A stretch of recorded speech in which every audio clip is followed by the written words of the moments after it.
Muy buenos días, si nos estás viendo en línea, muy buenas tardes o noches, si nos estás viendo en diferido, estas sesiones, esta plataforma que permite su visita posterior. Vamos a tener hoy, al amparo de la convocatoria del Instituto de Estudios Democráticos del Tribunal Electoral de Panamá, cuyo director saludo una buena vez, Sánchez, una sesión muy particular, muy importante para el proyecto Panamá de idea internacional, y es la presentación de un documento de trabajo que ha sido preparado por Kimana Zulueta, experta que nos acompaña en esta misma sesión, respecto de un tema crucial en América Latina hoy, pero desde hace ya una buena temporada.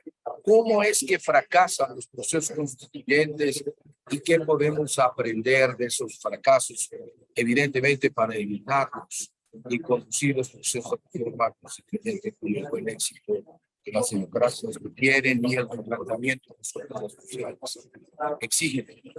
Vamos a tener esta sesión iniciando naturalmente con la presentación de la autora, la doctora Kimana Zulueta, que da una exposición hasta por 20 minutos, y después de ello escucharemos los comentarios de Eugenio García, de Francisca Pou y de Salvador Sánchez por 8 minutos cada quien, y cerraremos con una ronda de conversación con el público que usted enviarnos sus sugerencias, sus propuestas, sus preguntas a la plataforma de YouTube en la que estamos viendo y quienes se encuentran desde luego con nosotros en el Zoom.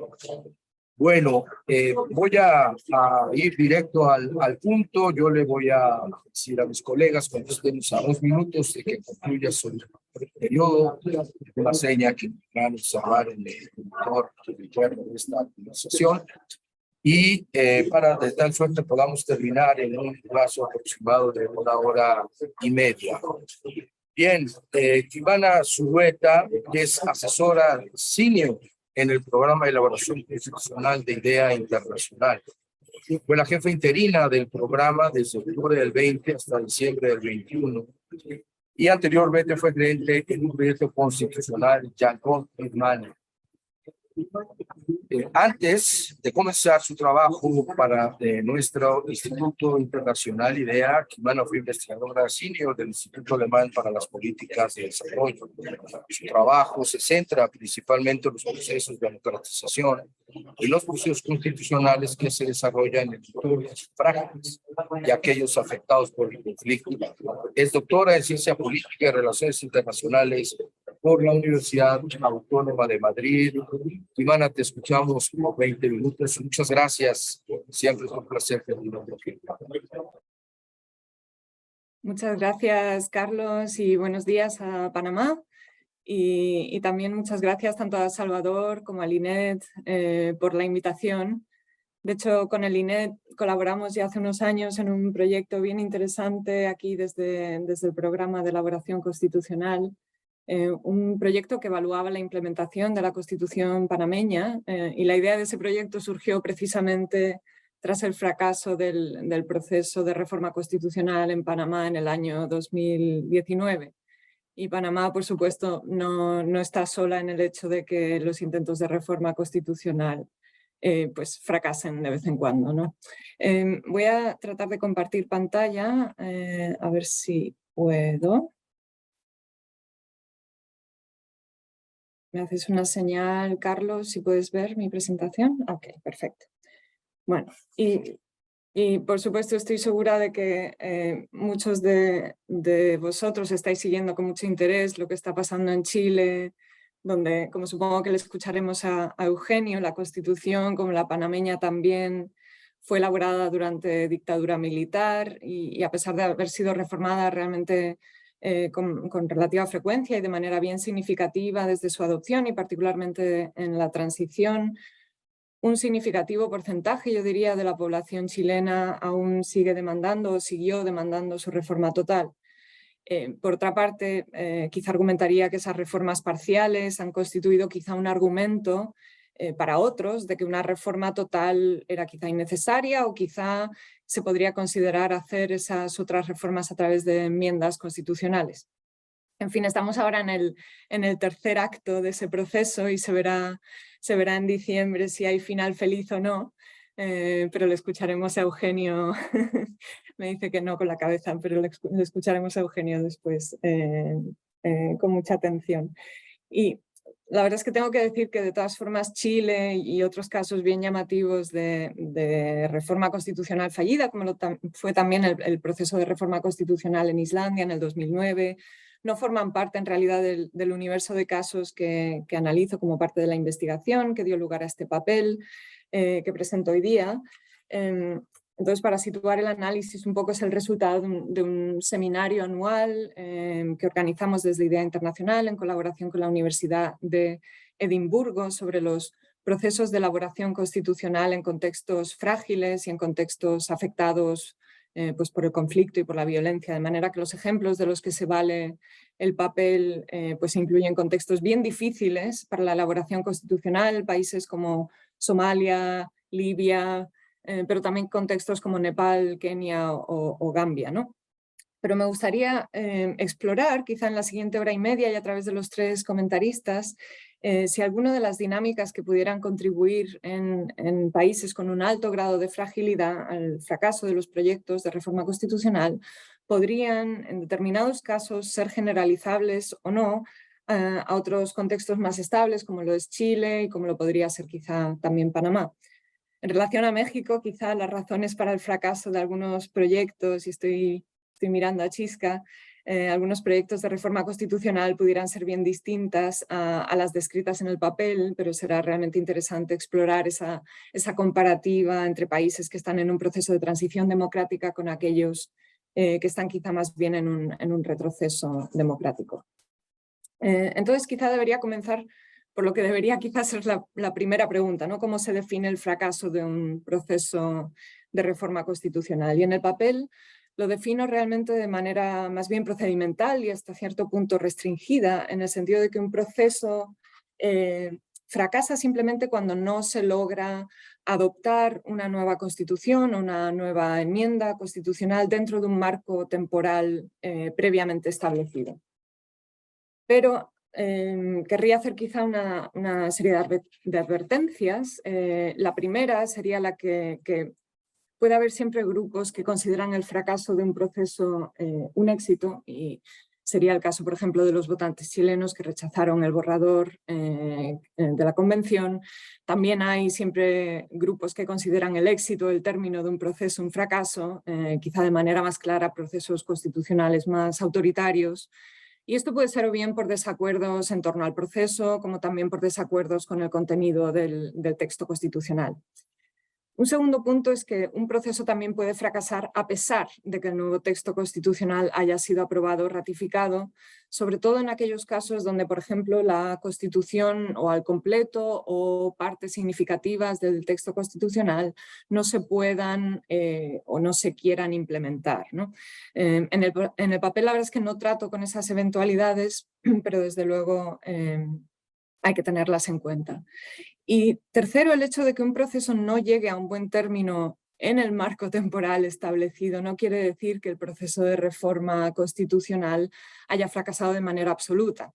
Siempre existe la posibilidad, y es lo que vemos en la experiencia comparada, de que los procesos de reforma constitucional se desarrollen a partir de procesos anteriores que puedan haber fracasado y aprendan de ellos. Es lo que estamos viendo en Chile, aunque el proceso aún no ha finalizado, pero ojalá. Pero es también lo que vimos en Kenia y en Nepal, ¿no?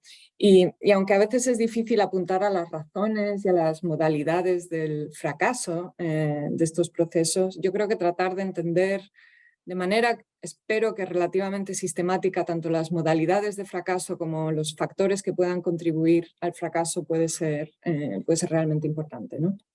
Entonces, en el papel propongo 5 categorías diferentes de fracaso, algunas de las cuales se solapan. El fracaso puede ser indefinido en el tiempo. Esto ocurrió en Yemen, donde el borrador constitucional nunca se llegó a adoptar porque comenzó la guerra civil en el 2015. y siguen sin finalizar ese proceso de elaboración constitucional. Pero el fracaso también puede ser temporal, en el sentido de que un proceso puede fracasar, pero un nuevo proceso puede comenzar en el corto plazo, desarrollándose, como comentaba antes, parcialmente al menos, a partir de ese proceso fracasado, como ocurrió en Kenia o en Nepal. Un proceso también puede suspenderse por un periodo de tiempo, como ocurrió en Birmania durante la elaboración de la Constitución del 2008. El proceso comenzó en el 93, después de las elecciones de 1990, que no fueron reconocidas por los militares. Crearon una convención nacional para negociar una constitución, aunque la mayor parte de los miembros de esa convención eran militares. Esa convención se suspendió en el 96 por diversas razones, incluida el hecho de que el partido democrático más fuerte, el partido de Aung San Suu Kyi, abandonó las negociaciones. Luego se reanuda el proceso en el 2003 hasta que hay el referéndum constitucional en el 2007.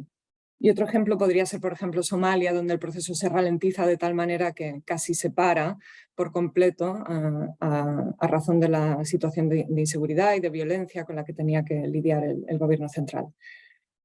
Un proceso también puede fracasar parcialmente, de manera parcial, en el sentido de que, por ejemplo, las partes negociantes acuerden una serie de reformas constitucionales antes de que comience el proceso, y o bien solo algunas de ellas se vean incluidas en el texto constitucional o se vean incluidas pero parcialmente distorsionadas.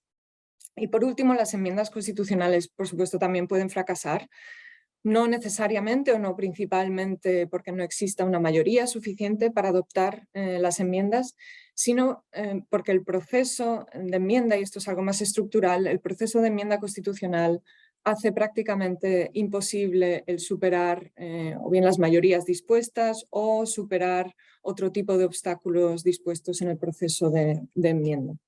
Y este es el caso también en Birmania, donde se trató de enmendar la Constitución militar del 2008, pero se necesitaba siempre el beneplácito de los representantes militares en el Parlamento, lo cual no se logró en ninguna de las dos ocasiones en las que se trató de enmendar la Constitución.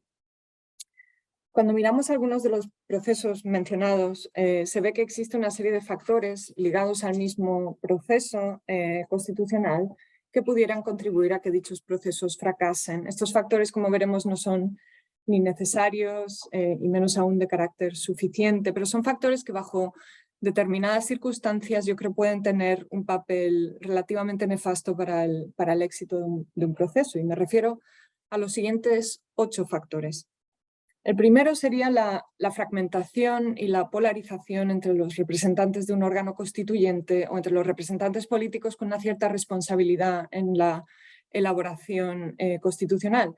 Sobre todo en contextos bien frágiles, esta fragmentación y esta polarización les impide llegar a acuerdos fundamentales en las negociaciones constitucionales. Es decir, a veces el hecho de que haya muy diferentes actores políticos sentados a la mesa de negociación, con muy diversos intereses políticos y económicos, puede dificultar la llegada a acuerdos, como es el caso en Libia, donde aún se trata de negociar un acuerdo entre las diferentes partes. En la foto de la izquierda son las últimas negociaciones que se llevaron a cabo por Naciones Unidas, que fracasaron.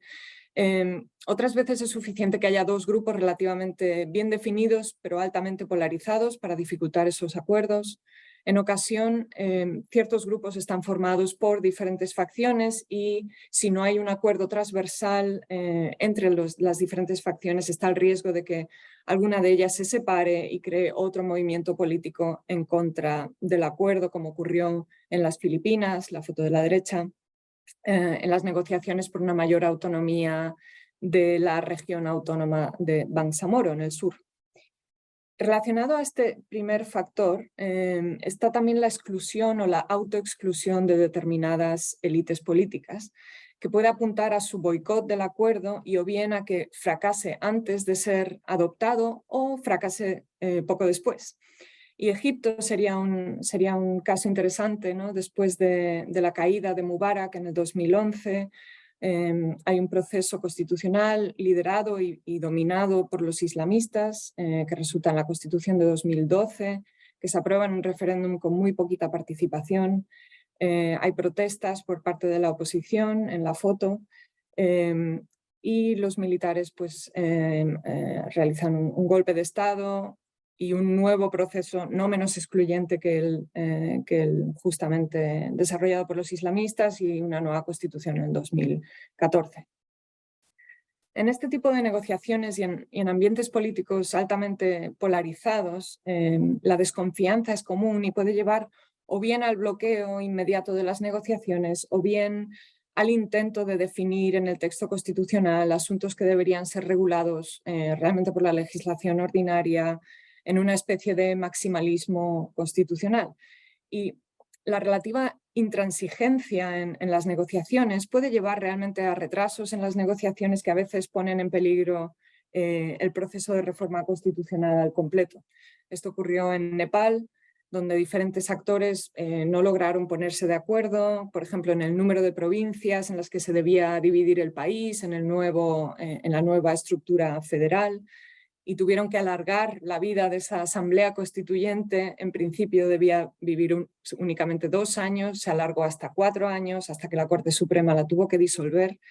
Y como el marco constitucional existente, que era la Constitución interina, no preveía esa eventualidad, ¿no?, de la disolución de la Asamblea Constituyente, sumó a Nepal en una crisis constitucional sin precedentes, de la que únicamente salieron 1 año después y a través de negociaciones políticas realmente de alto nivel y la elección de una nueva Asamblea Constituyente. Este último ejemplo también refiere a la limitación en el tiempo de un proceso de reforma constitucional. Esta limitación temporal puede tener, por supuesto, una vertiente positiva en el sentido de que ayuda a estructurar un proceso, pero también tiene una vertiente negativa en el sentido que cuando la limitación del tiempo no es, por así decir, realista, puede llevar a que los actores o bien se demoren en el proceso, como ocurrió en Nepal, con el riesgo añadido de que el momento constitucional pues se pueda perder, o el texto pueda resultar incompleto o ambiguo. En la foto de la izquierda son las elecciones con mucha esperanza de la Asamblea Constituyente en 2008. La foto de la derecha es la votación final sobre el texto constitucional en el año 2015, 7 años después. Así que una Asamblea Constituyente que se suponía iba a durar 2 años, al final se demoró 7. Por supuesto, el hecho de que un texto constitucional quede incompleto o ambiguo puede ser parte del diseño en un intento quizá por superar lo que se suele llamar las píldoras amargas en el diseño constitucional, o aquellos asuntos más controvertidos que algunas partes insisten deben incluirse y otras insisten en que no deben incluirse. Y como ocurrió en Gambia, estas píldoras amargas pueden realmente finiquitar el proceso al completo. En Gambia se quiso reformar la Constitución elaborada también durante el régimen militar y ratificada en el 96. El nuevo presidente, que se había elegido en el 2016, estableció una comisión para la reforma constitucional. Esta comisión elaboró un nuevo texto constitucional que incluía pues, muchas variaciones, incluidos controles democráticos al sistema presidencial existente, pero también específicamente incluía límites retroactivos al mandato presidencial. Y si bien el borrador contaba con el apoyo mayoritario de la ciudadanía, según las encuestas, pero también después de un proceso de participación pública realmente bien amplio, y la mayor parte del texto realmente contaba con el apoyo de las élites políticas, los límites retroactivos al mandato presidencial resultaron completamente inaceptables tanto al presidente como a parte de la élite política, y el proyecto cayó y sigue caído. Otro factor que a veces se ignora es que un proceso diseñado de manera quizá inadecuada o insuficiente también puede contribuir al fracaso de un proceso. No me meto ahora en los detalles sobre qué incluye el proceso, pero si bien a veces cambios circunstanciales impiden la finalización de ese proceso de reforma constitucional, sin importar en realidad lo bien o mal que haya sido diseñado, otras veces se puede diseñar un proceso ignorando realmente el contexto en el que inserta. Y un ejemplo sería Somalia, donde se diseñó un proceso que se suponía debía culminar en un referéndum ratificatorio, y este referéndum ratificatorio fue y sigue siendo imposible de organizar, con lo que la Constitución se adoptó de manera meramente provisional y siguen a día de hoy en un proceso de revisión. La foto de la derecha es del año, creo, 2019, en una conferencia donde están discutiendo la Constitución, que se aprobó de manera provisional en 2012 y sigue hoy día en pie más de 10 años después. De manera más general, las élites políticas también deben mostrar un cierto nivel de acuerdo sobre el hecho de que la reforma constitucional puede ayudar a resolver algunos de los problemas a los que se enfrenta la sociedad, y también deben mantener un cierto compromiso a llegar a cierto acuerdo político, ¿no?, que sustente esa reforma constitucional. En las imágenes se puede ver a la izquierda al presidente Kibaki, que estuvo en funciones tanto en el proceso que fracasó en el referéndum del 2005 en Kenia, como en el proceso que siguió y que culminó con la actual Constitución de 2010. Y a la derecha se vislumbra a Raila Odinga, quien lideró el movimiento político llamado el Movimiento Democrático Naranja por el rechazo del borrador constitucional en el referéndum del 2005. Y esta campaña por el rechazo fue a razón de que el partido de Kibaki, que tenía una mayoría parlamentaria, había modificado el borrador previamente adoptado por una conferencia nacional de manera muy significativa. Pues no contaba obviamente con el beneplácito de Kibaki y de su coalición, y al final ese borrador fue rechazado en el 2005. Y finalmente, un factor que puede ser crucial en muchos países en desarrollo y mucho menos en esta región es el papel de los actores internacionales. Y a veces, claro está, pueden jugar un papel bien constructivo, pero también su papel puede ser más controvertido cuando, por ejemplo, toman partido por una de las partes en el conflicto, como ha sucedido en Siria, pero como ha sucedido también en muchos otros lugares. Concluyo ya.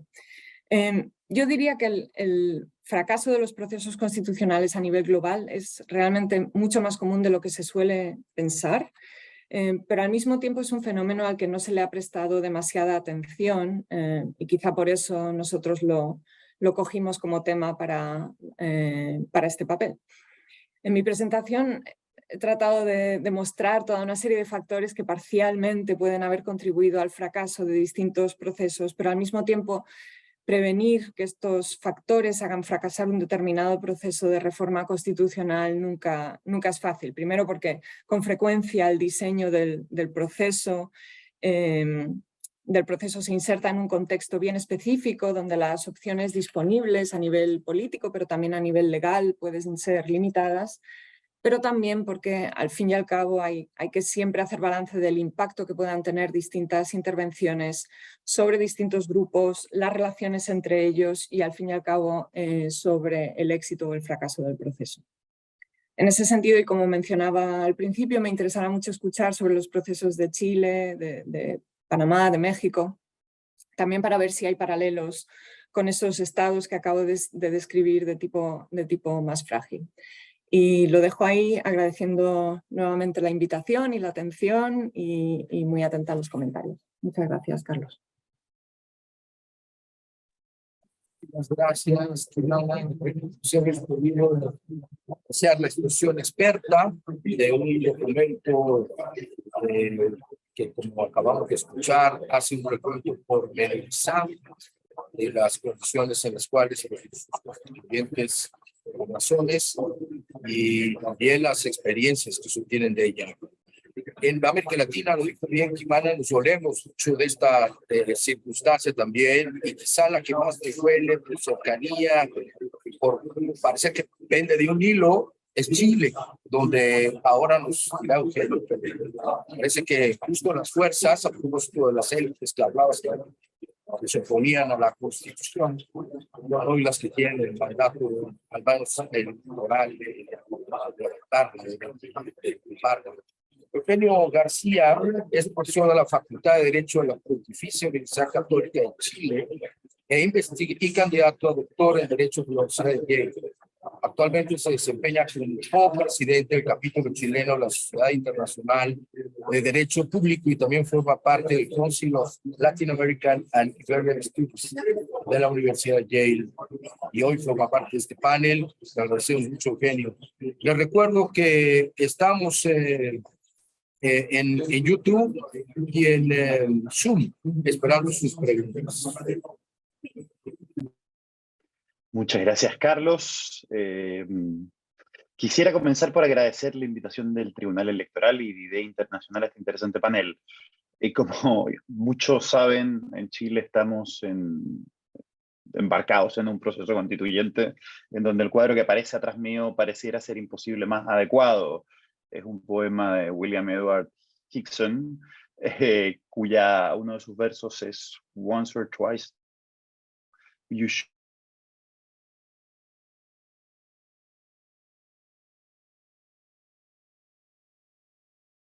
Autora por su trabajo, de forma esquemática, amistosa, en una temática extremadamente árida, y lo digo siendo administrativista, y también pedagógica, nos introduce un tema del que no mucho se habla.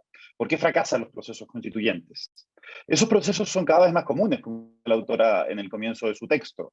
Solo el año pasado tuvimos cerca de 12, 15 referéndums constitucionales, pero existe un vacío en la literatura sobre las razones por las cuales estos procesos fracasan. Solo por mencionar algunos ejemplos, son pocos los académicos que han centrado sus estudios en la truculenta asamblea constituyente del presidente venezolano Nicolás Maduro, tal vez porque no acabó sustituyendo la Constitución del 99. Pero también hay sorprendentemente poca investigación sobre, por ejemplo, la primera asamblea constituyente que terminó en el fracasado referéndum francés del año 46, y muchos de los estudiosos que hasta hace poco elogiaban el experimento constitucional islandés parecen haberse centrado en otros proyectos después de que este proceso fracasara. Y es que el problema de muchos de estos procesos fallidos siguen sin respuesta. Dado que las historias de fracaso pueden tener lugar en otras partes del mundo, las preguntas y lecciones que puedan dejar estas experiencias fallidas se vuelven esenciales. Y en este sentido, académicos dedicados a lo comparado pueden desempeñar un papel crucial a la hora de subsanar estas carencias, enfrentándose con mayor profundidad a estos intentos fallidos. De ahí que creo necesario celebrar el esfuerzo de Kimana en profundizar en estos temas de forma esquemática, con taxonomías y revisando experiencias comparadas. Y ahí solamente hago una observación a propósito de algo que ya sugirió Kimana. Su trabajo se centra en contextos frágiles, transicionales o afectados por conflictos. Pero estos fracasos, como en Chile lo demuestra como tal vez con dramatismo, también ocurren en democracias consolidadas, como también lo demuestra el ejemplo francés del 46 o el irlandés del 2013 que mencionaba hace poco. Y en ese sentido sería conveniente incorporar, si ustedes quieren, estos procesos en el análisis, porque si bien corresponden a contextos distintos, existen paralelos entre unos y otros. Doy solo un ejemplo. Cuando Kimana hablaba del rol que juega la participación pública, la falta de acuerdo de élite, mencionaba el caso de Kenia y el fracasado el fracasado plebiscito del 2005. Algo similar se puede decir en el caso chileno del proceso pasado. Un punto de inflexión del proceso en el que rara vez nos detenemos es febrero del 2022, cuando los constituyentes deben comenzar a votar las propuestas de normas constitucionales propuestas por la ciudadanía a través de un mecanismo participativo que tuvo la concurrencia de casi 2 millones de personas. Al comenzarse a rechazar estas propuestas, los opositores al proceso montaron una campaña que en parte determinó el resultado del plebiscito. Y en ese sentido ahí uno puede ver paralelos que serían interesantes de explorar en procesos, si ustedes quieren, que no están cubiertos por esto. Quisiera dar, si ustedes quieren hacer una referencia sobre el marco analítico que se plantea y centrarme en dos partes del capítulo segundo que menciona Kimana. Primero, el texto de Kimana supone compartir, a mi modo de ver, dos supuestos que es importante mencionar, y es importante mencionar porque contribuciones como Kimana permiten darle densidad conceptual, forma como se estudian los procesos constituyentes. que prácticamente toda la literatura de cómo se aproxima uno analíticamente a los procesos constituyentes está fuertemente influenciada por autores como Schmitt, Sieyès, Rousseau, en términos de cómo nos aproximamos a la política constitucional. No que tenga que haber algo normativamente distinto a la política ordinaria, pero entender las dinámicas, si ustedes quieren, para recurrir a la imagen de Roberto Gargarella, la sala de máquinas de una constituyente, es importante entender los supuestos que buscan cuestionar las contribuciones como las de Quimana, para dar nuevos marcos analíticos. Y ahí, por ejemplo, también está el trabajo reciente del profesor Verdugo. Pero dicho eso, el trabajo de Quimana parte de dos supuestos. Primero, que a diferencia de aproximaciones schmittianas o rusonianas a los procesos constituyentes, los procesos importan en el resultado. El qué importa en, si ustedes quieren, las consecuencias. Lo que puede expresarse de dos formas. De un carácter procedimental. Primero, hay arreglos institucionales o procesos que funcionan mejores que otros en términos de permitir el éxito de un proceso constituyente, entendido esto en la producción de una nueva constitución. En esta línea están las contribuciones de Elster, que en forma, creo yo, bastante normativa, habla de un diseño óptimo de una asamblea constituyente, Ginsburg, Elkins, Negreto, y creería yo el trabajo de Quimana. Y ahí, para dar solo algunos ejemplos, en el proceso constituyente muchos han situado, si ustedes quieren, el origen del error o del fracaso de las reglas electorales para elegir constituyentes. En este sentido, Sergio Verdugo, Samuel Issácarov, Negreto, Larraín, Boyd, pero también la inclusión de plebiscitos, como por ejemplo Roberto Gargarella, que yo creo que equivocadamente incluye el plebiscito de salida como un error constituyente bajo su argumento del chantaje. Voy a volver a eso hacia el final. Pero esos son dos ejemplos. Y el otro es de carácter sustantivo, es decir, que cómo estructuramos el fondo incluye, por ejemplo, en la subsistencia de la Constitución, a la inclusión de ciertos valores que sustentan la democracia, y hay contribuciones como la de John Kerry. En lo que me queda, quiero centrarme en dos cosas que dice Quimana en el capítulo segundo. Primero, los tiempos involucrados, y dos, el diseño institucional. Creo que es importante mencionar esos puntos, pero también profundizarlos. ¿Por qué? Porque Quimana, cuando habla de tiempos involucrados, habla que estos tiempos pueden no ser necesarios, si bien no dice que más tiempo es mejor, pero yo creo que es importante, y una de las lecciones que da la primavera árabe, en forma incipiente, pero el caso chileno, es que el tiempo es distinto sincrónicamente. ¿Por qué digo esto? Porque un año en Chile, el proceso constituyente, en 2022, es absolutamente distinto a 2 años, el año 94 en Sudáfrica. Hoy día nos enfrentamos, producto de la inmediación que supone las nuevas formas de comunicación social, a una inmediación democrática que resiste la forma como se estructura institucionalmente la política. Esto en el caso chileno se puede ver muy claramente porque, si bien se cumplieron todos los reglamentos, todos los requisitos y todo el cronograma, esta inmediación fue tal que ya en febrero, cuando todavía no se debía producir ninguna norma, la gente exigía resultados. Y estas nuevas formas tecnológicas afectan estructuralmente la forma como entendemos que debe ser la deliberación constituyente. En ambientes, si uno toma todas las referencias normativas de Elster, esas referencias parecerían ser imposibles hoy día bajo estructuras de la aceleración social del tiempo, y ahí me remito a Hartmut Rosa. Y lo segundo es el diseño de los procesos inadecuados. Esto es fundamental entenderlo por dos cosas. Primero, porque incluso las literaturas que como rehuyen de como concepciones más schmittianas de la política, pienso en Arato con los procesos constituyentes postsoberanos, adoptan modelos lineares de proceso constituyente, como si una etapa se sucediera en otra. Los procesos constituyentes en democracias, pero incluso en contextos frágiles, suponen una multiplicidad paralela de actores institucionales que corren en paralelo. Esto produce, si ustedes quieren, como la constitución de Schrödinger, donde hay muchos actores institucionales que pueden presentar resistencias institucionales que uno no puede domar porque corren en paralelo. El caso chileno es un ejemplo paradigmático. ¿Por qué? Porque los constituyentes debían enfrentarse a posibles escenarios de resistencia institucional con la Corte Suprema, con el Tribunal Constitucional, con el Congreso, con las municipalidades, lo que supone que hay muchos escenarios corriendo en paralelo en los procesos. Y además, y con esto cierro, perdón, los diseños constitucionales, o sea, el diseño de los procesos constitucionales es importante entenderlo, sobre todo con las categorías de Arato, ¿Por qué? Porque el rol que tienen los actores institucionales, por más que se culpe a unos y no a otros, es fundamental dependiendo de cuándo interactúen. Con esto cierro. En el proceso constituyente chileno, recién pasado, nos gusta culpar por los excesos que tuvieron a los constituyentes por todos sus excesos performáticos. Pero si uno se quiere tomar en serio el diseño de los procesos constituyentes, y aquí uso categorías de Elster y de Tom Ginsburg, cuando se distinguen como downstream, upstreams, institutional actors, el rol que cumplan los actores en upstreams, por ejemplo, quienes diseñan las reglas, va a repercutir y va a desencadenar mucha de la dinámica de economía política, si ustedes quieren, de los procesos. Y aquí doy 2 ejemplos y con esto ya cierro, perdón, Carlos. Nos centramos muchísimo en las reglas electorales, reglas que no fueron diseñadas por los constituyentes, para explicar el fracaso. Pero para mí, y este es un paper que debiera estar por salir, que escribí en Global Constitutionalism, para mí el origen del principio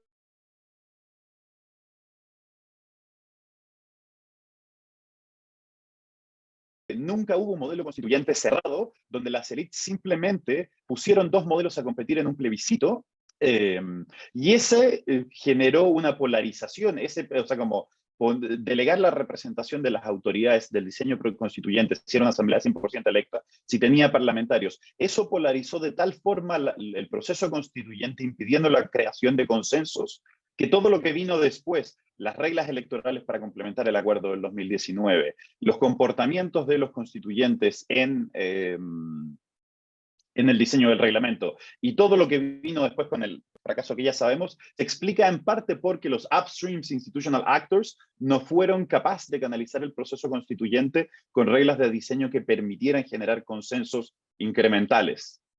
Y yo creo que hasta aquí quedo porque ya estoy pasado el tiempo. Muchísimas gracias a todos.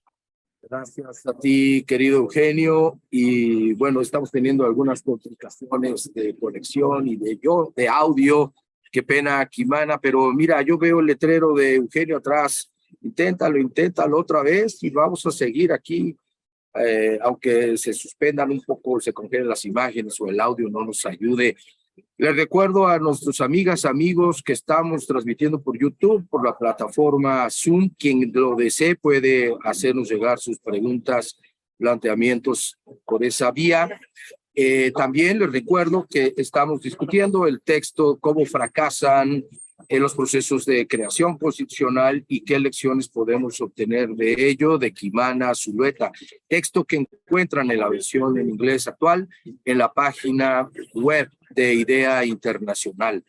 Ahora vamos a escuchar a Francisca Pou, Cisca, conocida para los amigos, las amigas, y que es investigadora titular C de tiempo completo en la UNAM y integrante del Sistema Nacional de Investigadores con el nivel 2. Ella es maestra y doctora de Derecho por la Universidad de Yale y licenciada en Derecho por la Universidad de Pompeu Fabra en España, donde recibió también la suficiencia investigadora en el marco del doctorado en Derecho Público. Ha sido profesora visitante en universidades de Colombia, Argentina, Bolivia, Italia, Canadá y Bielorrusia. Esperamos en el INED pronto con Salvador Sánchez. Además, profesora del ITAM mexicano. Su trabajo académico se centra en el estudio del Poder Judicial, control de constitucionalidad, diseño institucional, comunicación judicial, las dinámicas constitucionales comparadas, estamos en ese tema, y los derechos fundamentales. Por favor, Francisca, Cisca, hasta por 8 minutos. Gracias. Muchas gracias, Carlos. Gracias al Tribunal Electoral, al Instituto de Estudios Democráticos y a IDEA por la invitación. Disfruto mucho siempre ser comentarista, con independencia de si logre decir o no algo interesante. Aprendo mucho, me pongo al día y además la conversación con los colegas me parece de verdad algo lo que más, casi lo que más me gusta en mi trabajo. O sea que estoy contenta de estar aquí. A ver, el paper de Kimana me ha parecido súper oportuno, claro, después de lo de Chile y después de esto, me parece que es realmente la conversación que necesitamos.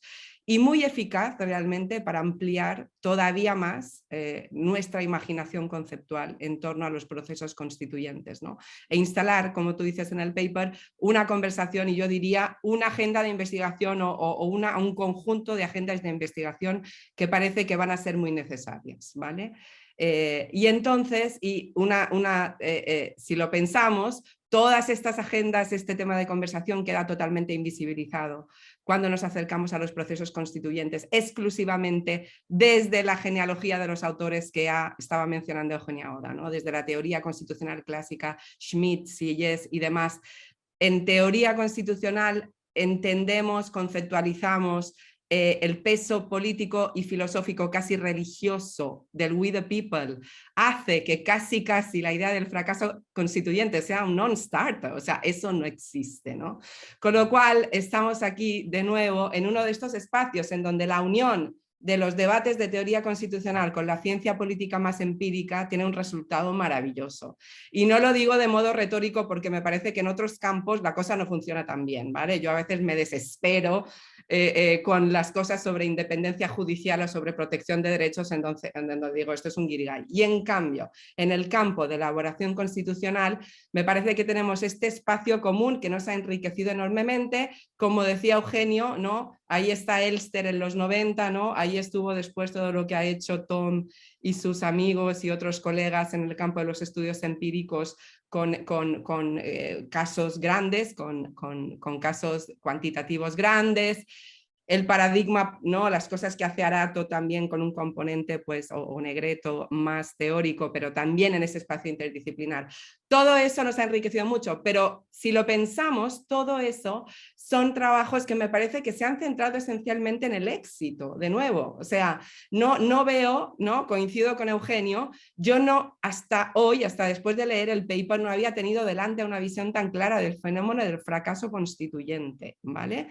Y entonces, bueno, esto me parece muy importante.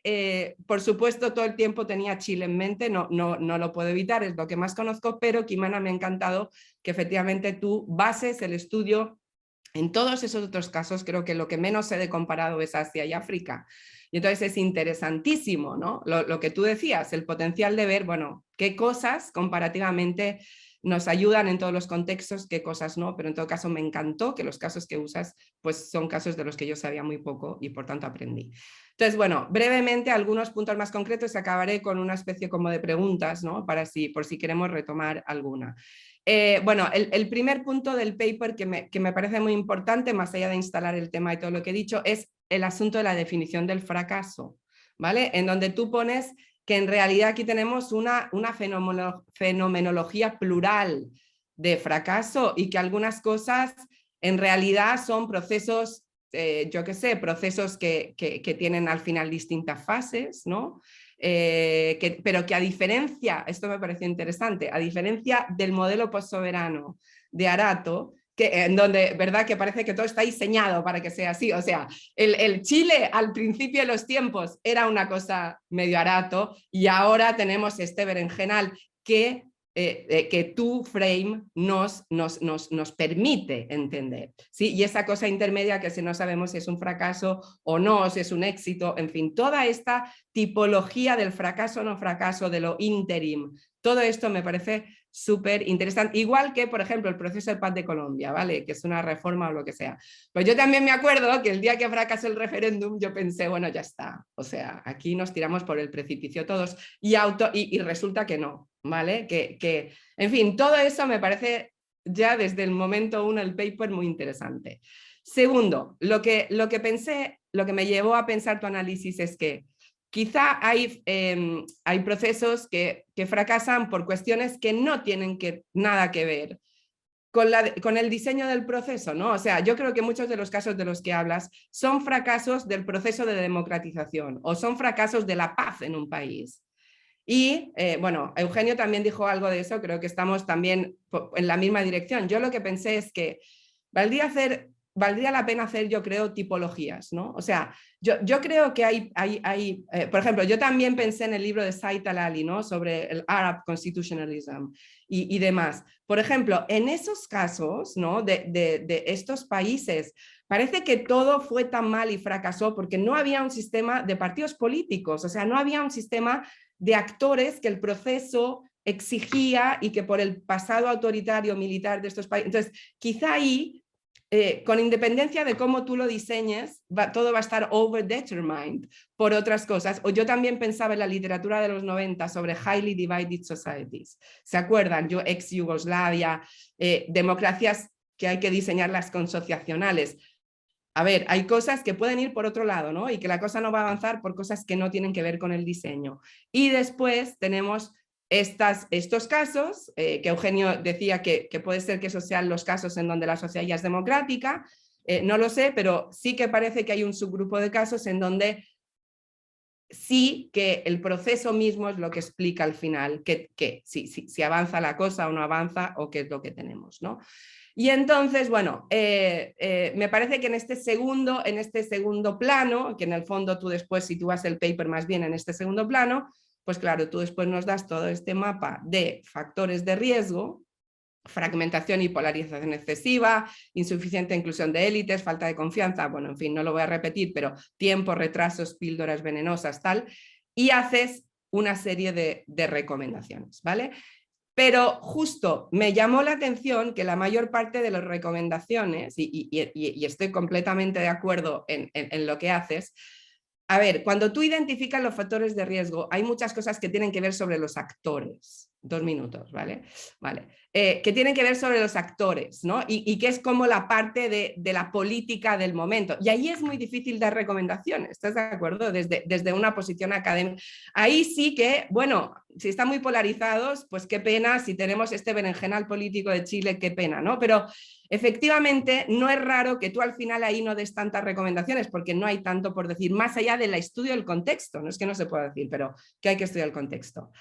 Ahora, sí que parece que podemos aprender algo de las cosas procedimentales, ¿vale? Reglas de procedimiento claras, cosas que nos saquen del bloqueo, en fin, cosas que también yo creo gente que ha estudiado el proceso constituyente en Chile ahora ve que funcionaron mal, ¿no? El asunto este de no votar nada en conjunto, de no tener una comisión de armonización hasta el minuto final, que tal, ¿no? Los marcos legales provisionales como todo eso, que me parece que sí que ahí hay algo que podemos aprender. Entonces, preguntas finales. Voy abreviando porque Carlos aquí está ya señalándome.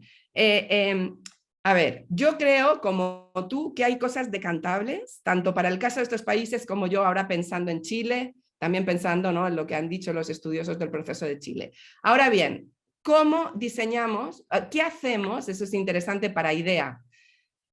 ¿Cómo hacer entender a toda esta gente que se reúne para hacer procesos constituyentes que no tienen que partir de cero? O sea, es una pregunta como muy logística. O sea, ¿cómo diseñar programas? Lo voy a decir de una manera como poco sensible, pero cómo diseñar programas de inducción al constitution making, en donde la gente se le dé una idea del tipo de empresa en el que va a estar involucrado, ¿no? En la cosa de la confianza, en la cosa... ¿Cómo hacerlo sin que suene imperialista, sin que esto sea un fracaso anunciado, porque aquí viene idea que son los de fuera? En fin, ahí hay una cosa muy logística que es, vale, más allá de la academia, ¿cómo transmitimos esas lecciones decantadas? Que me parece que sí hay algunas, ¿no? Segundo, no, en tu paper no hay consideración de algo que parece que en Chile fue como muy importante, tampoco en el que nos pasó, ¿te acuerdas, Gabriel, sobre el proceso de Chile? Todo el asunto de los procesos constituyentes paralelos, fake news, ¿sí? Todo esto de la percepción externa del proceso, ahí siento que todavía ahí podemos seguir pensando. Tú hablas mucho de la comunicación de la asamblea con las élites políticas, pero no tanto de eso. Hemos estudiado los juicios paralelos, ¿verdad?, en constitucional, pero esos son los procesos constituyentes paralelos. Esos en los que se les dice a los chilenos que van a perder la pensión, esos en los que se les dice a los chilenos que se va a acabar la propiedad privada, etcétera. Y ahí no vi nada específico en el paper.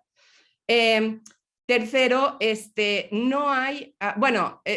súper breve, son 3 cositas más.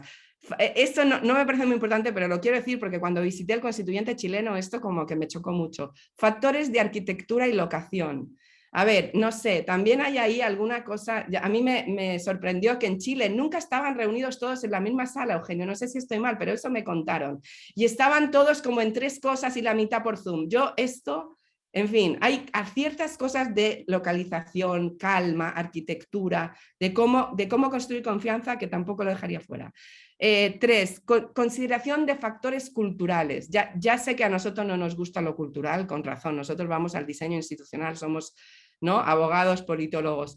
Pero bueno, parece que, ¿no?, el legalismo de Chile, el formalismo de Chile, bueno, al final también tuvo importancia en explicar por qué a la gente no le gustó y votó no. Y eso, no sé, podríamos llamarlo algo de cultura política o de cultura lo que sea. Y después, cuarto punto para discutir, ¿qué pasa cuando hay cosas que simple y sencillamente parece que normativamente son obligadas, aunque el paper de Kimana o el paper de quien sea nos diga que no son una buena idea? Como por ejemplo, la transparencia, ¿vale? O los referéndum de salida, yo no sé muy bien qué pensar en este debate, pero bueno, la inclusión de los independientes en una situación mundial de crisis de partido. A ver, 1000 expertos nos pueden decir que esto fue un problema en Chile y sin embargo, ¿se imaginan verdaderamente un proceso constituyente sin un referéndum? Difícil. ¿Se imaginan un proceso constituyente cerrado? Difícil. O sea, ¿qué pasa cuando la teoría normativa nos obliga a poner cosas en un proceso por razones, ¿no?, de filosofía, sí, por razones normativas? Finalmente, con esto termino, y tú lo has metido, Kimana, yo no lo había metido en mis puntitos, pero me parece apasionante. Todo esto que discutimos a raíz de tu paper se aplica solo al constitution making o también a las reformas. Tú pareces asumir que sí, pero claro, yo viniendo del país de la reforma infinita, mi primera intuición, sin haberlo estudiado, es que no estoy segura, ¿vale? Porque cosas como inclusión de élites, en México el problema es que las élites están felices siempre macroincluyendo todos sus intereses en la reforma, hacemos una reforma cada día, en fin, que yo no diría tan rápido que todo lo que dices es necesariamente aplicable a las reformas y a sus fracasos, pero en todo caso es una de las muchísimas agendas de investigación que para mí abre este paper. Y muchas gracias. Muchas gracias a ti. Bueno, como tú, yo también disfruto mucho de estos conversatorios y de lo mucho que se aprende en ellos, pero lamentablemente me toca el peor de los papeles de estar revisando el tiempo y esas cosas. Tenemos algunas preguntas, voy a señalarlas antes, querido Salvador, para que puedan, antes de darte la palabra, para que puedan irlas tomando en consideración, sobre todo nuestra expositora. Miriam Zelaya dice, yo dividiría los fracasos en 2 puntos. Primero, resistencia a un cambio de la sociedad por temor a enfrentar lo nuevo. 2, los diferentes frentes políticos no se consolidan a una tregua para mejorar lo que hay que cambiar. Otro colega pregunta, ¿el proceso constituyente de Panamá del 2019 fracasó o está suspendido? Tomando en consideración que existe un memorando de entendimiento entre la presidencia y el PNUD de Naciones Unidas, en el cual se establecía que se iniciaría un nuevo proceso de consultas constitucionales. Ahí hay 2 preguntas. Una creo que interpela directamente a nuestro querido Salvador. Siguiente ponente de esta mesa, Salvador Sánchez, es especialista en Derecho Constitucional y Ciencia Política por el Centro de Estudios Constitucionales de Madrid, España, magíster en Derecho Electoral por la Universidad de Castilla-La Mancha, en España, y profesor universitario desde 1993. Ha dictado los cursos de Derecho Constitucional, Ciencia Política y Derechos Humanos. Entre sus obras principales se encuentran Crítica a la doctrina, el bloque de la constitucionalidad y los primeros diputados panameños Ortiz y Cabarcas en las Cortes Españolas. Salvador fue director general de Asesoría Legal y Técnica en la Asamblea Nacional, viceministro de la Presidencia y ministro de la Presidencia encargado, representante permanente de la República de Panamá ante la Organización de Estados Americanos y actualmente es el director del Instituto de Estudios Democráticos del Tribunal Electoral y por lo tanto nuestro principal anfitrión. Muchas gracias, querido Salvador. Te escuchamos.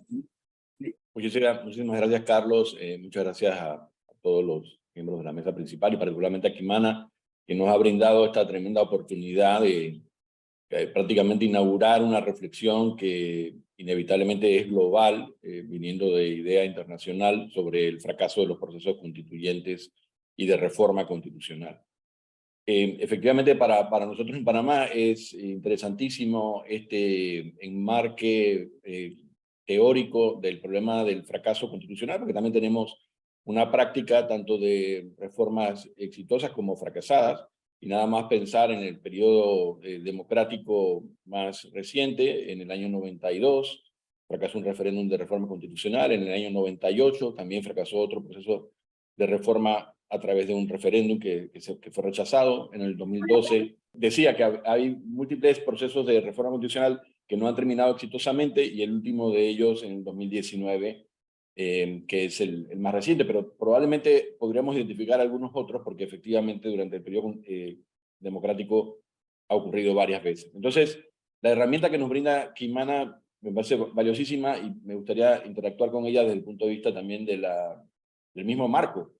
Yo pienso que la definición todavía no está acabada. Creo que habría que incluso a partir de las mismas cosas que Kimana nos informa, podría seguir trabajándose en la definición, básicamente porque yo veo aquí dos criterios que se combinan en la tipología de casos que nos ofrece y que involucran tanto aspectos de orden temporal como material. Por ejemplo, en el tema temporal es muy fácil identificar que los tipos 1, 2 y 3 se refieren a momentos en que el proceso de cambio constitucional se ve paralizado y se asocia el fracaso con la parálisis del proceso.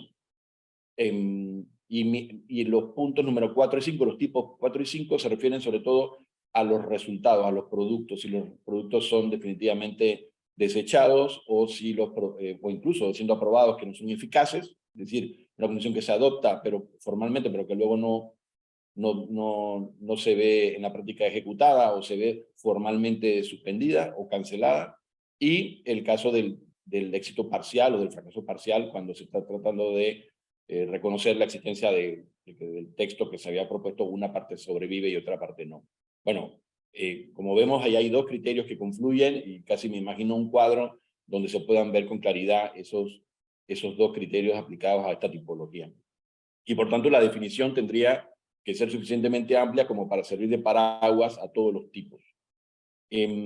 Obviamente, más allá de esos aspectos, también es verdad que creo que confluyen aquí algunos temas de contraste entre los ejemplos sobre los que trabaja Kimana, y por razón precisamente de preocuparse principalmente de los periodos de transición hacia la democracia potencialmente de muchos de los países que se examinan, y la diferencia que puede ocurrir con procesos constituyentes en lugares donde lo que está cambiando es la regulación constitucional, pero no necesariamente un modelo democrático tan ampliamente considerado como puede ser posible, ¿no? El caso de Panamá o Chile en este sentido podrían ser ejemplares. Pero eso nos dice de algunas dificultades, obviamente, de extrapolar lo que ocurre en esos lugares de transición a la democracia con los lugares donde no hay una discusión sobre que se quiere seguir siendo un país democrático. Y básicamente me parece que ese elemento es clave para poder medir también el fracaso o el éxito en los países donde la fragilidad institucional o la preexistencia de un régimen autoritario marca la pauta del proceso de cambio. Porque los impulsores del cambio no están sencillamente proponiendo un cambio del régimen constitucional, están proponiendo un avance específicamente en aspectos estructurales que implicarían un cambio de modelo entre régimen autoritario a régimen democrático, por poner el caso más dramático, me parece. Y por tanto, inclusive si se tuviera éxito desde el punto de vista externo, de decir, bueno, hubo un proceso y hubo un texto constitucional y el texto constitucional está siendo aplicado en la práctica, no sería un éxito si lo comparamos, si esa constitución no es democrática, si el desenlace de ese proceso no es democrático. Por eso yo creo que también hay un elemento normativo en el sentido de la pretensión a la que aspiran los proponentes del cambio constitucional, que es importante incorporar, por lo menos en los escenarios donde el objetivo del cambio constitucional viene siendo el cambio de régimen. Hay algunas curiosidades que yo observo y que me llaman mucho la atención precisamente porque contrastan un poco el sentido común que a veces aplicamos a estos procedimientos y que quizá la ciencia no siempre acompaña confirmándolos, ¿no? Obviamente en el texto aparece reiteradas veces mencionado el problema más que la ventaja que puede significar la participación ciudadana o incluso la consulta popular como determinante del éxito o fracaso del procedimiento, del proceso de cambio constitucional.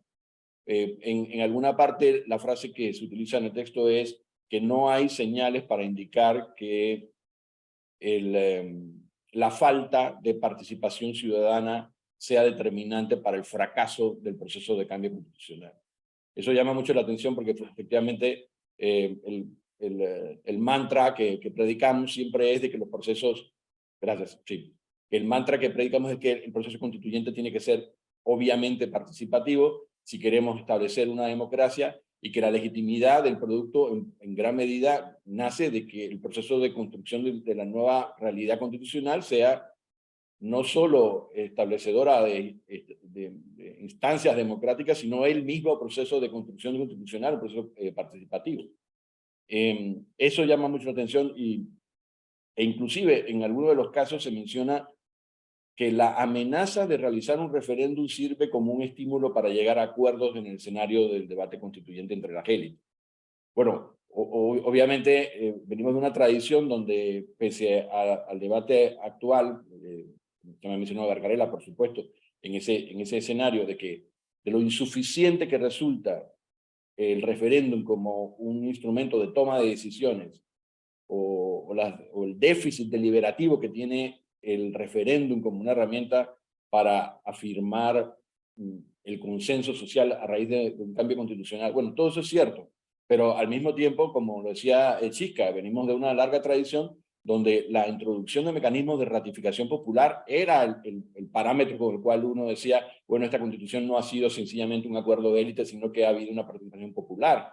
Entonces, ¿cómo transformamos en los mecanismos de ratificación de los procesos constitucionales de una manera más democrática, más abierta, más deliberativa? Bueno, ahora mismo se están explorando en la teoría y en algunos lugares en la práctica mecanismos que van a reforzar esos aspectos, pero dista mucho todavía de ser una aspiración generalizada de la gente. O sea, el parámetro de colocar un umbral de mayor legitimidad democrática en los procesos constituyentes tiene que pasar de las aulas de las universidades a ser socializado y a ser demandado por los ciudadanos si efectivamente vamos a lograr introducirlo en los procedimientos. Y en cualquier caso, también un poco en contra de los hallazgos, no en contra no, pero digamos, afirmando los hallazgos de Quimana, eso agrega complejidad al proceso, ¿no? Ya sabemos que agrega complejidad al proceso y alarga el proceso inevitablemente, lo cual aumenta el riesgo de fracaso a la luz de lo que nos ha informado Quimana con su investigación. Bueno, yo voy a concluir, ya me lo advirtió varias veces Carlos, que me estaba ya sobrepasando en el tiempo, pero indudablemente hay aquí cuestiones que a nosotros nos interesan por varios motivos seguir explorando y particularmente las estrategias de solución que Quimana nos identifica en la práctica internacional y que son las que ella misma propone, incluyendo la derivación a terceros cuando hay situaciones de bloqueo.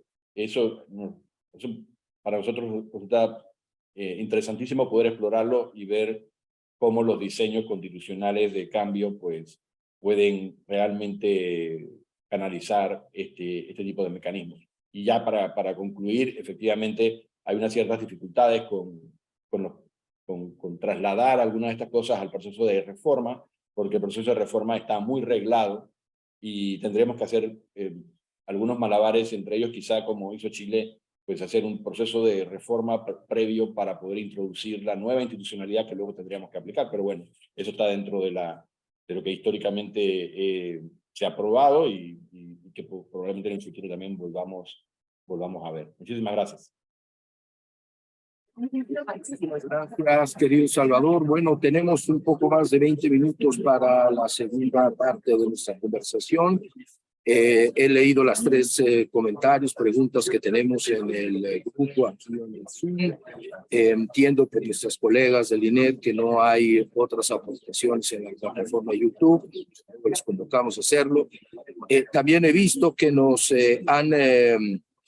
han compartido la liga para descargar el paper de Kimana en el Zoom, en el grupo del Zoom.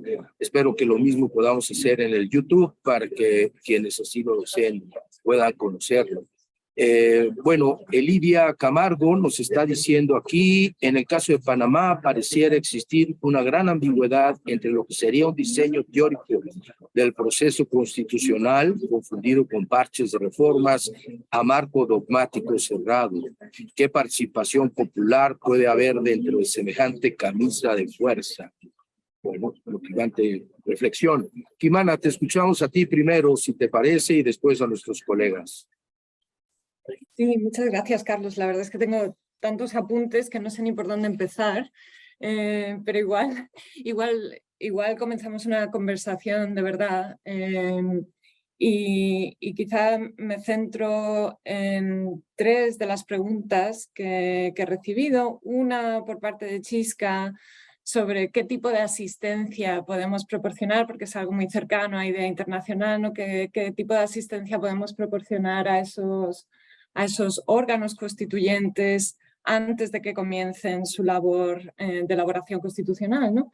Que es algo realmente sobre lo que pensamos día a día desde IDEA, ¿no? Y por estar realmente bien involucrados en procesos muy, muy variados, ¿no? Desde procesos con órganos electos hasta procesos, órganos que han sido nominados por el Ejecutivo, donde ese tipo de órganos se meten en procesos de participación pública bien amplia, donde también les asesoramos acerca de esto. Pero yo creo que es realmente muy, muy importante, ¿no? que los miembros de estos órganos constituyentes tengan una inducción lo más comparativa posible, ¿no? Lo menos normativa en realidad, pero donde se les muestren las opciones que tienen, pero también las opciones que tienen desde el contexto desde el que ellos se mueven, ¿no? Y ahí está la dificultad de una organización internacional que, como tú bien dices, ¿no? O sea, nuestro equipo está sentado en La Haya, ¿no? Y de vez en cuando pues, viajamos a lugares donde se reúnen pues, los órganos constituyentes de cualquier otro país. Y tenemos que tener mucho cuidado en realmente tener una visión y también un approach, ¿cómo se dice en español? No me acuerdo. ¿Aproximación? Un enfoque bien no prescriptivo y lo más sustantivo posible, ¿no? Para evitar, como tú dices, para evitar la acusación de imperialismo, que desde luego siempre puede estar en la habitación, ¿no? Por así decir.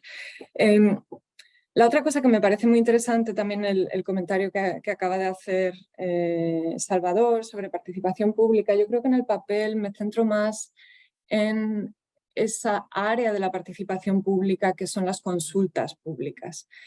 Y como el foco del papel realmente es en procesos bien frágiles, donde a veces realmente las consultas públicas son difíciles, ¿no?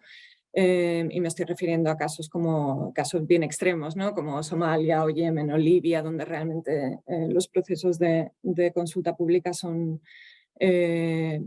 inexistentes, ¿no? Pero otras partes donde, o sea, el punto principal yo creo del papel es que donde hay un acuerdo entre las élites en términos de esa reforma constitucional, en términos sustantivos, quizá la consulta pública importe menos. Siempre es importante porque siempre le da legitimidad al proceso y también al texto constitucional, pero sobre todo en aquellos casos donde hay disputas entre las élites políticas, yo creo que es particularmente importante y ignorar los insumos que puedan producir las consultas públicas puede generar realmente o puede motivar, de hecho, a una de las partes a sacar provecho no siempre de manera positiva, pero sacar provecho a esas consultas públicas para pues hacer fracasar el proceso en total, ¿no? Pero yo creo que tiene, por supuesto, un papel realmente muy importante en los procesos de reforma constitucional, como tú decías también, en términos de incrementar la legitimidad de los procesos, pero también estamos mirando contextos bien diferentes. Y lo que me parece más interesante quizá es el comentario que hiciste sobre el referéndum como amenaza quizá, ¿no? para esos órganos constituyentes, que lo hemos visto en casos como Sudáfrica o Túnez, ¿no? Donde se diseña el proceso y se pone ese referéndum al final en el caso de que ese órgano que ha sido elegido, que también es un mecanismo de participación pública, ¿no? Cuando la gente va y vota a los representantes que van a estar en ese órgano constitucional, cuando ese órgano no llega a una cuota de 2/3 en ambos casos, en el caso surafricano como también en el caso tunecino, en ese caso se les obliga, por así decir, organizar un referéndum sobre el texto constitucional. Y ahí entran los miedos, quizá, ¿no?, de esos representantes en el órgano constituyente para llegar a un acuerdo, para no arriesgarse a que quizás se pueda o bien manipular o quizá pueda haber un voto en contra de ese texto que han trabajado pero que no han lograr ese consenso, ¿no?, del que hablaba también Eugenio en el caso chileno actual. A ver, ¿qué más podría decir?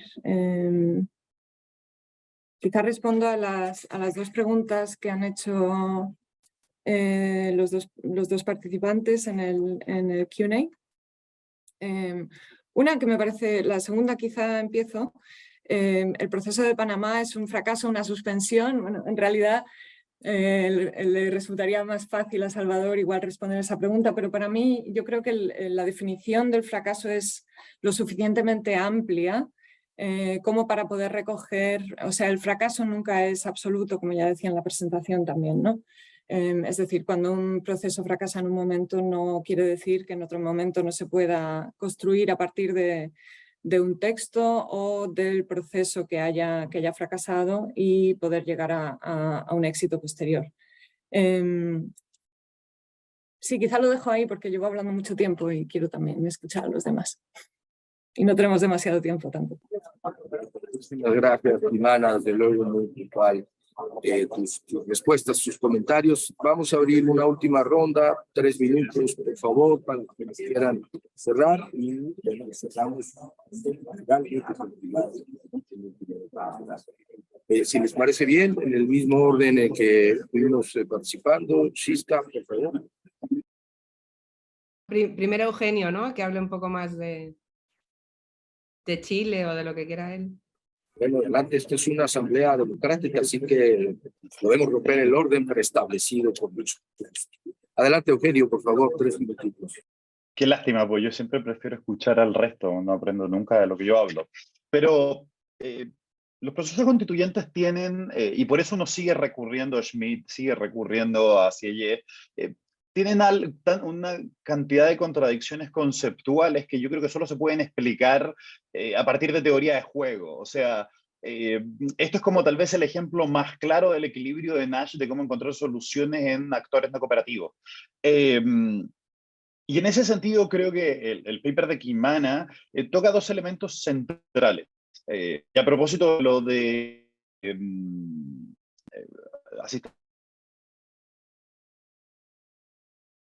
abren ventanas en las cuales va a ser, o al menos tal vez yo estoy muy influenciado por el caso chileno, donde va a ser posible acordar ciertas reglas, y en ese sentido, a propósito de muchas de las intervenciones que mencionaba Salvador, las constituciones interinas como tecnología constituyente, como o sea un conjunto de reglas extremadamente acotadas, como la Ley para la Reforma Política de España, el Pacto de Olivos con límites sustantivos en Argentina del 94, las constituciones interinas como la de Sudáfrica del 93, o nuestro acuerdo del 19 o el 22, son probablemente una ventana única para diseñar reglas. Porque como bien dice Kimana, uno puede tratar de modificar esas reglas, pero las constituciones interinas comparten mucho de constituciones estables en el entendido que son, son compromisos entre élites políticas que si se reabren, los procesos constituyentes pueden descarrilarse.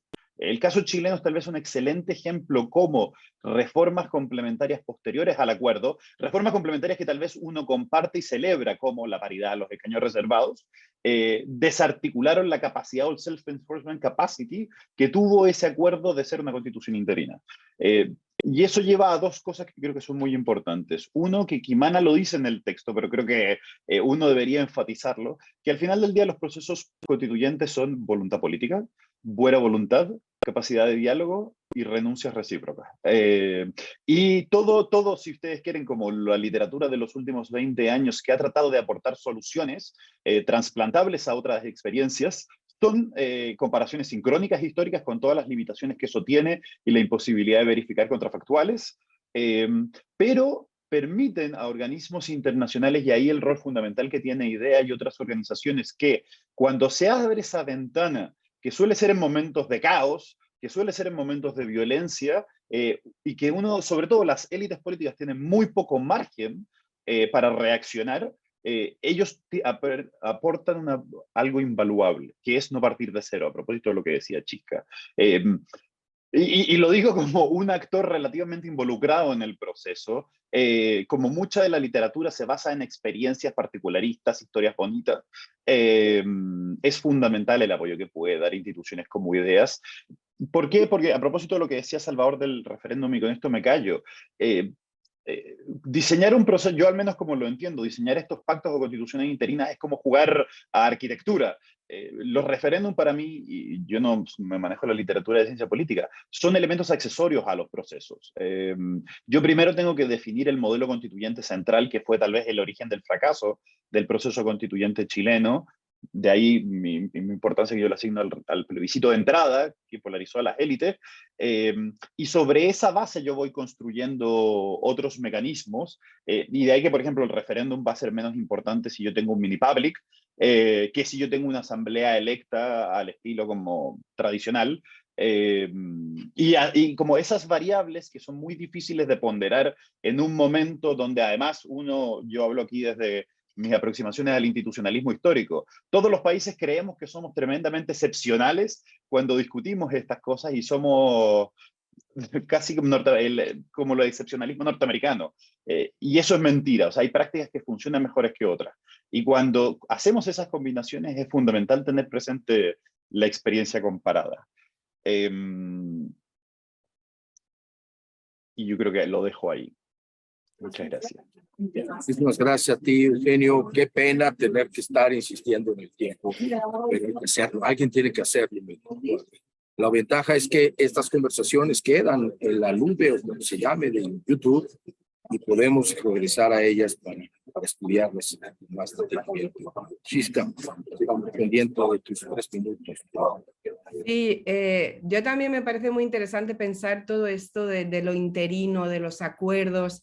Ahí hay algo, y sobre todo en este espacio que a mí me interesa a ver, yo creo que ahí es lo más difícil de pensar de los procesos constituyentes, efectivamente, porque es como que hay casos, yo creo, en que el problema, o como lo solemos decir desde la teoría constitucional, el derecho constitucional, siempre Ackerman, pensando en Ackerman, ¿no? Que es esta idea de quién consigue ejercer el derecho de hablar por la gente, ¿no? O sea, a veces el problema es que no hay una fuerza política que consiga convincentemente presentarse como el we the people, ¿vale?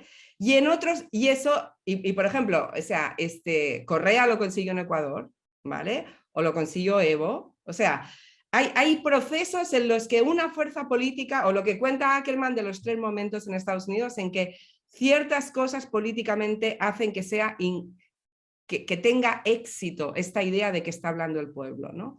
Pero en otras ocasiones, el problema de si habla o no el pueblo no es sino que puede haber un acuerdo en que el pueblo va a hablar, que es el caso de Chile, y sin embargo, no sé, en el momento en que el pueblo se pone de hecho a dar el mensaje, algo pasa, ¿vale? Entonces, no sé, yo creo que ahí queda mucho por estudiar, ¿vale? Igual que la diferencia entre procesos muy de we the people, que serían las diferentes modalidades que yo ahora decía, y otras, a los procesos pactados, ¿vale? De transiciones tipo como la española, que...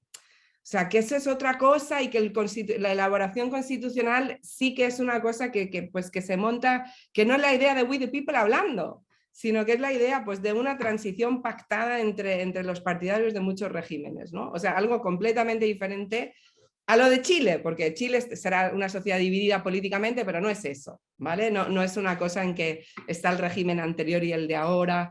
Entonces, bueno, todo esto me parece muy interesante y directamente relacionado con algunas de tus recomendaciones, Kimana, porque, a ver, a mí me llamó la atención, ya no me fui en las cositas de ir comentando las recomendaciones, pero entonces es una recomendación que para mí sorprendente, interesante, pero que es el asunto de que se pueda modificar muy pronto, de que no haya safe harbors, de que esto me parece súper, o sea, no me lo esperaba. ¿Por qué? Porque, claro, porque desde la teoría constitucional siempre tú dices, bueno, ha hablado with the people, ¿no? O sea, no me jodas que aquí vamos a tener en 5 años otra vez, o que esto va a ser, o sea, es difícil desde la idea de los paradigmas fuertes de with the people pensar de que tenemos que dejar que esto se reforme muy fácil. En fin, esto tiene que ver con lo interino o no, con lo provisional o no, tiene que ver con estas cuestiones que son, yo creo, las más difíciles de pensar, ¿sí? En cambio siento que todas las otras cuestiones,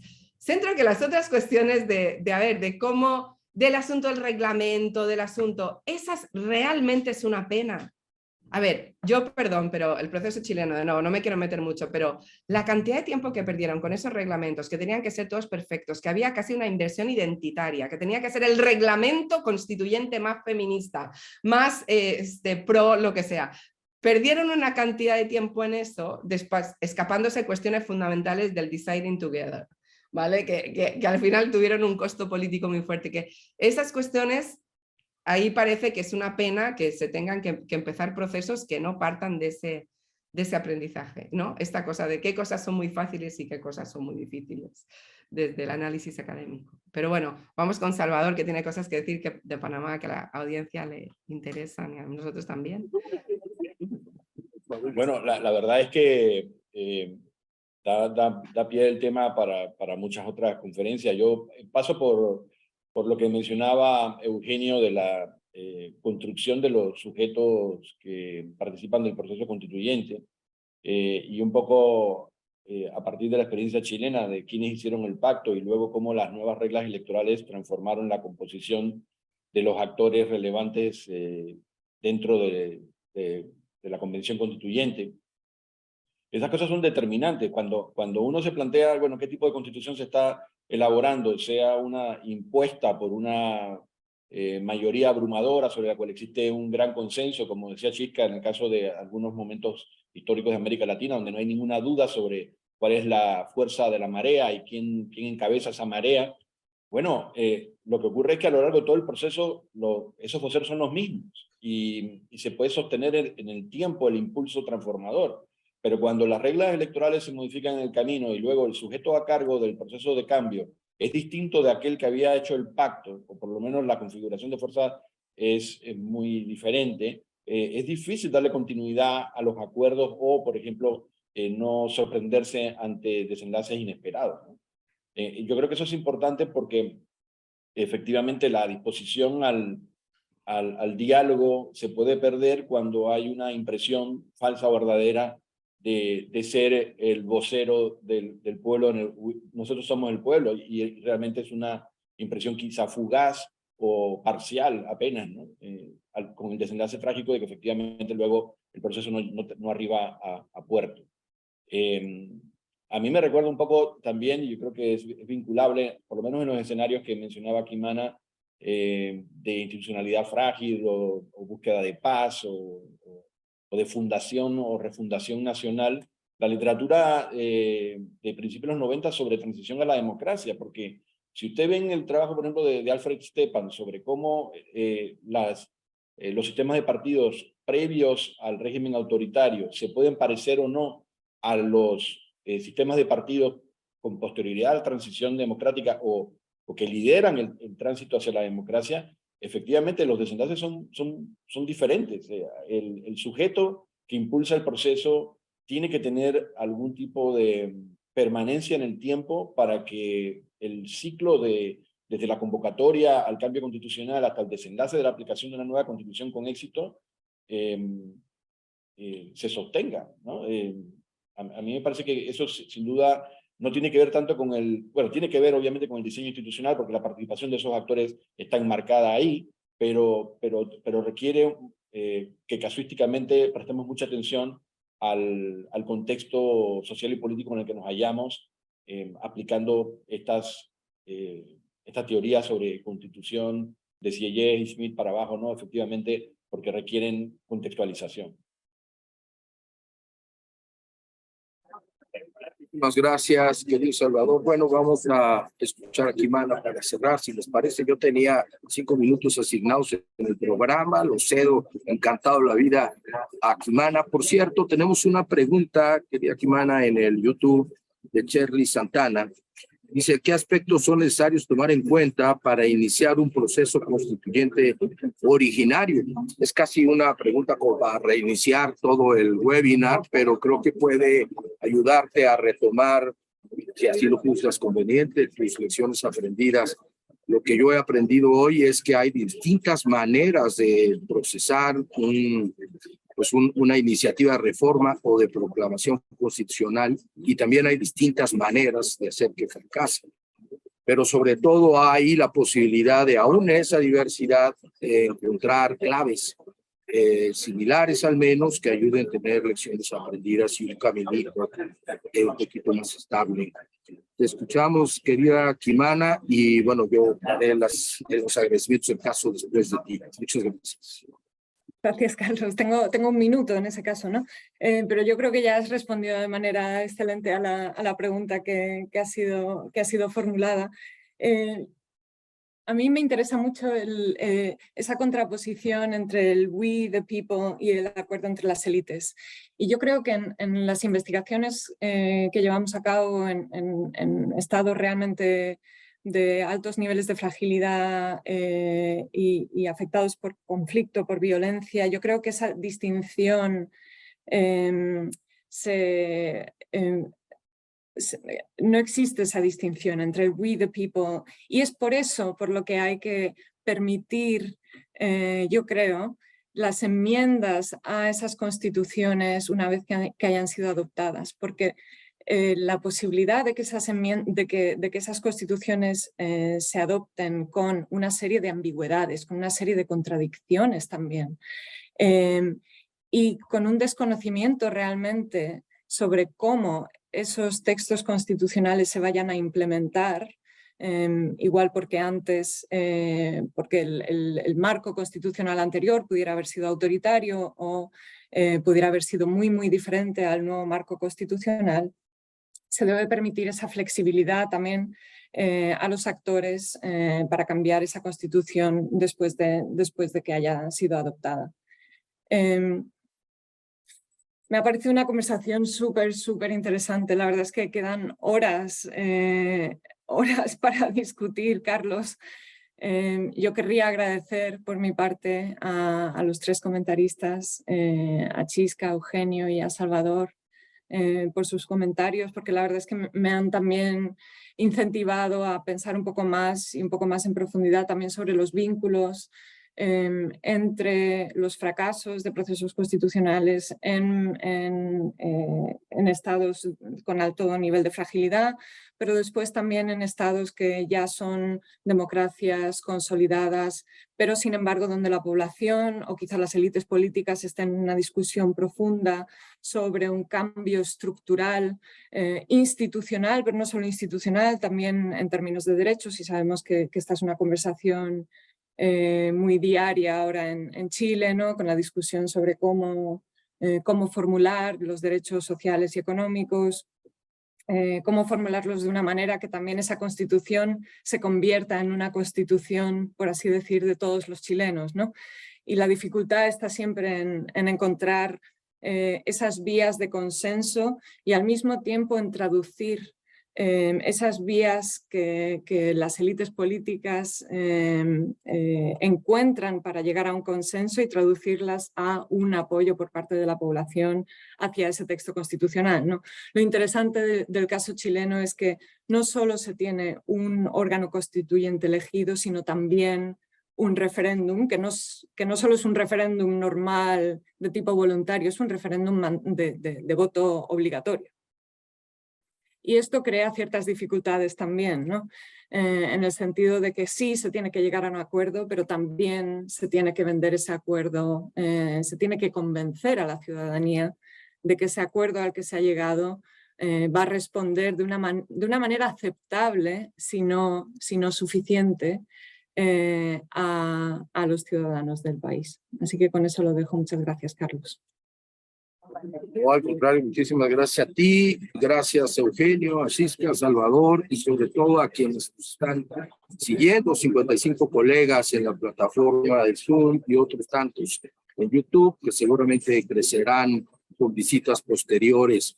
Dice Kimana y dice bien, nos quedan muchas horas de seguir hablando, pensando, sobre todo actuando sobre estos temas. Chile puede ser un buen pretexto, usando la mejor opinión de nuestro anfitrión principal, Salvador, para volver a reunirnos en cuanto haya luces. Eugenio nos puede hacer una señal y volvemos a este mismo panel, ¿por qué no?, a conversar sobre estos temas ya en torno a la experiencia chilena tan cercana a todas y todos nosotros. Yo les agradezco mucho. Soy Carlos González, gerente de proyecto de IDEA Internacional en Panamá. Gracias a el INED, a Anet Zambrano y todo su equipo formidable que ha hecho posible esta conversación. Muchas gracias, buenos días, buenas tardes, o buenas noches. Hasta la próxima.